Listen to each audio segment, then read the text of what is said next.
नमस्कार दोस्तों। मुख्यमंत्री भूपेश बघेल अब ढाई साल वाले सवाल पर उखड़ जाते हैं, खफा हो जाते हैं, लेकिन ये सवाल उनका पीछा नहीं छोड़ रहा और तब तक नहीं छोड़ेगा जब तक ये फॉर्मूला लागू नहीं हो जाता। भूपेश बघेल को आने वाले चुनावों के लिए कांग्रेस ने बड़ी जिम्मेदारियां दी हैं, लेकिन ढाई साल वाला सवाल उनका पीछा नहीं छोड़ने वाला।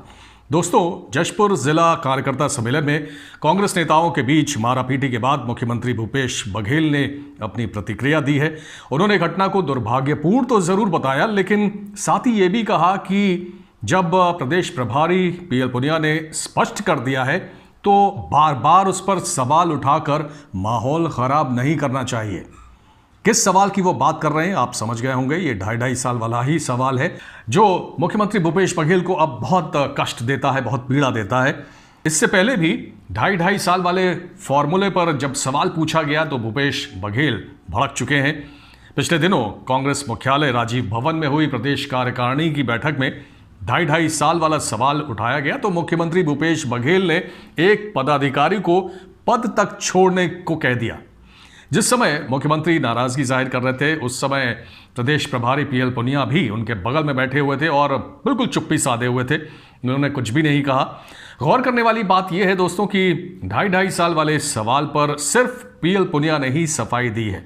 उन्होंने ही कहा है कि ढाई साल वाला कोई फॉर्मूला नहीं बना था, जबकि टीएस सिंहदेव ये कह चुके हैं कि ये मामला आलाकमान के पास लंबित है और उन्हें ही इस पर फैसला करना है।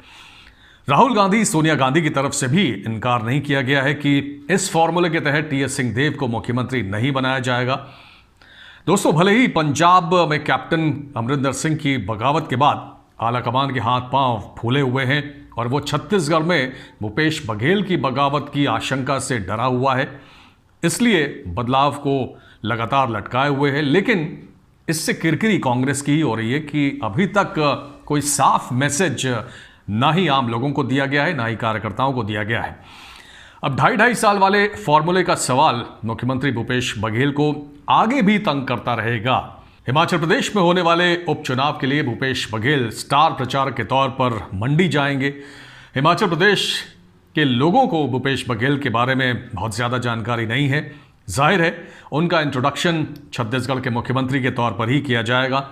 भूपेश बघेल की बातों का कितना प्रभाव मंडी की जनता पर होगा ये तो चुनाव का नतीजा आने के बाद ही पता चलेगा, लेकिन उनके विरोधी ढाई साल वाला सवाल उनसे नहीं पूछेंगे, इसमें शक है।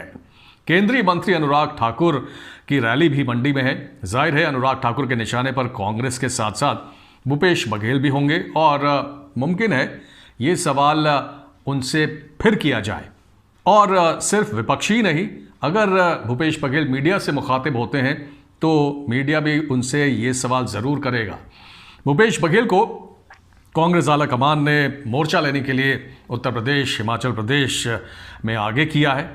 अब यूपी चुनाव में प्रचार के दौरान भी विपक्ष भूपेश बघेल पर निशाना साधने के लिए ढाई साल का सवाल उठाएगा, इसमें दो राय नहीं है।